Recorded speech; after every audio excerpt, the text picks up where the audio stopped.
It always begins with a dream. Not a geographical place, not a real culture, but a dream. Shimmering, perfumed, and slightly unreal. The dream of the East. For centuries, Western fashion has been fascinated by it, by the idea of something distant, sensual, unknown, and endlessly beautiful. But what the West called the Orient was never one place.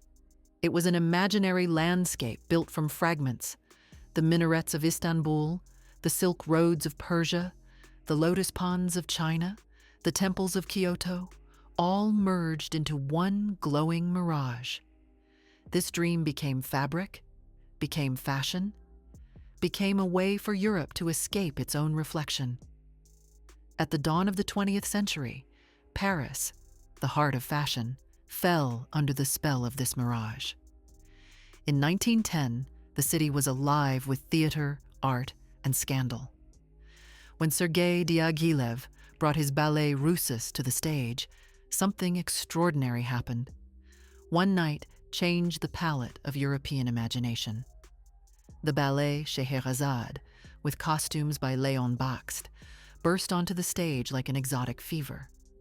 Dancers moved through clouds of amber light in robes of emerald and gold. The fabrics rippled like fire. The jewelry gleamed like ancient treasure. It was not the real East. It was an opulent hallucination, a fantasy of sensuality and danger. But it was irresistible. Léon Bakst's designs electrified Paris. His costumes blurred the line between fashion and art, between myth and reality. Painters, socialites, and couturiers all fell under his spell. His vision, saturated colors, draped silks, jeweled turbans, seemed to release something long repressed in the Western world. A hunger for beauty unbound by logic, by symmetry, by reason. His drawings spread through salons and ateliers. The Oriental aesthetic was suddenly everywhere, shimmering on the edges of modernity. Among those captivated was a young couturier named Paul Poiret.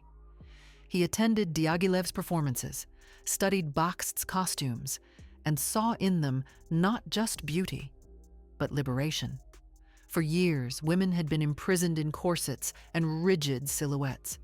Poiret wanted movement, color, and fantasy. He borrowed the idea of the harem pant, the kaftan, the turban, and transformed them into something entirely new.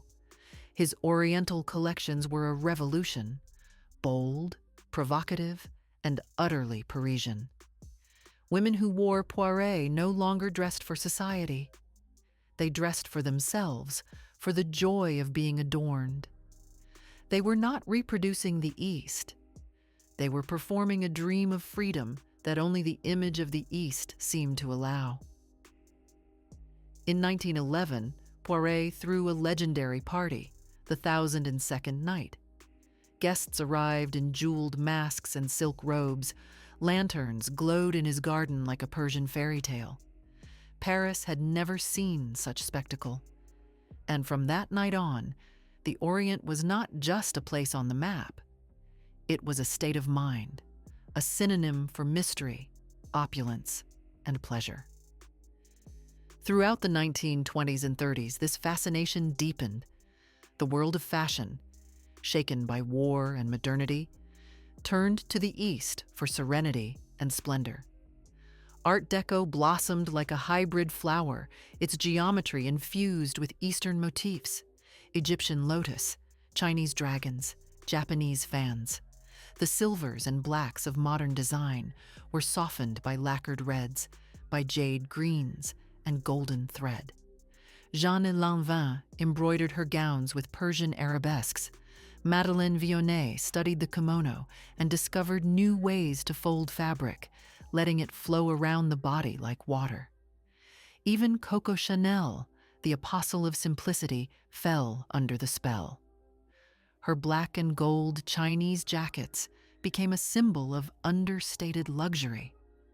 The Orient was now fashion's most seductive language, but this vision was never innocent. Beneath the beauty ran the shadow of empire.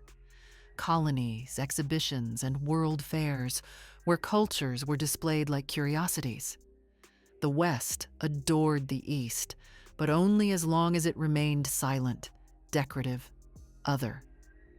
In the shimmering world of couture, power and beauty were intertwined.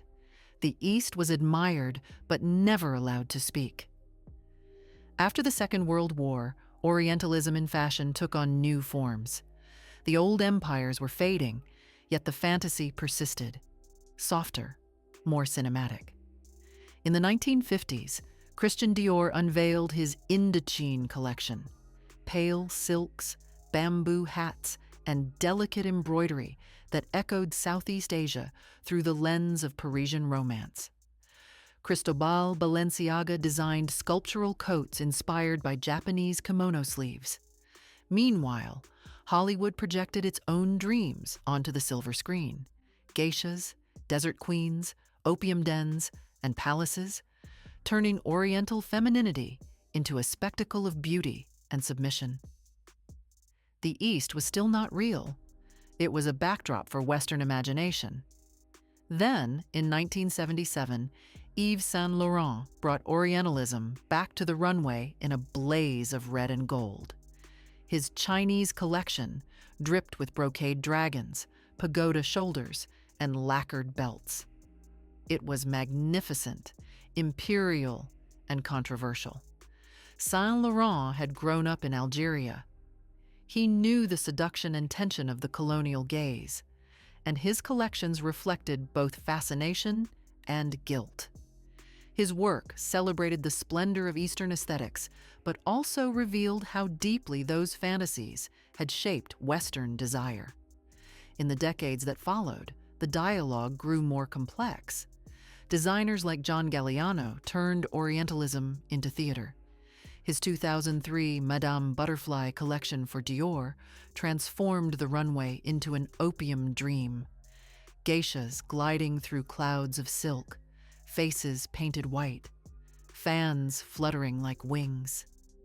It was breathtaking and deeply problematic. Beauty was everywhere, but so was the echo of stereotype, the performance of the other for Western delight. Critics began to ask, where is the line between homage and appropriation? When does admiration become possession? That question reached its peak in 2015 at the Met Gala exhibition China. Through the Looking Glass. It was one of the most visually stunning fashion events of the decade. A palace of mirrors, porcelain, and crimson light. Yet the very title revealed the problem. We were still looking through the glass, seeing not China itself, but our reflection of it. The exhibition celebrated centuries of inspiration, but rarely paused to ask, who inspired whom? Whose story was being told? And yet, somewhere in this long history, a shift began. The East started to speak for itself. Designers like Guo Pei in Beijing, Rahul Mishra in India, Uma Wang in Shanghai, and Prabal Gurung in New York began reclaiming the narrative. Their collections no longer borrowed, they remembered. They transformed heritage into innovation, craft into identity. A Guo Pei gown, with its cathedral-like embroidery and celestial weight, is not exotic. It is an epic poem in silk, telling of dynasties, devotion, and pride. Mishra's hand-woven fabrics carry the rhythm of Indian villages, not the fantasy of them. In their work, the East is not an object. It is the author. Perhaps that is the true end, or the true beginning, of this story. Because Orientalism in fashion has always been more than just a style. It is a mirror reflecting the balance between admiration and domination, curiosity and control.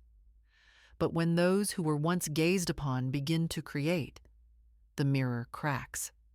What remains is dialogue, exchange, and the shared language of beauty. And maybe, after more than a century of imagining the East, fashion is finally learning to see it, not as a dream to possess, but as a world to understand.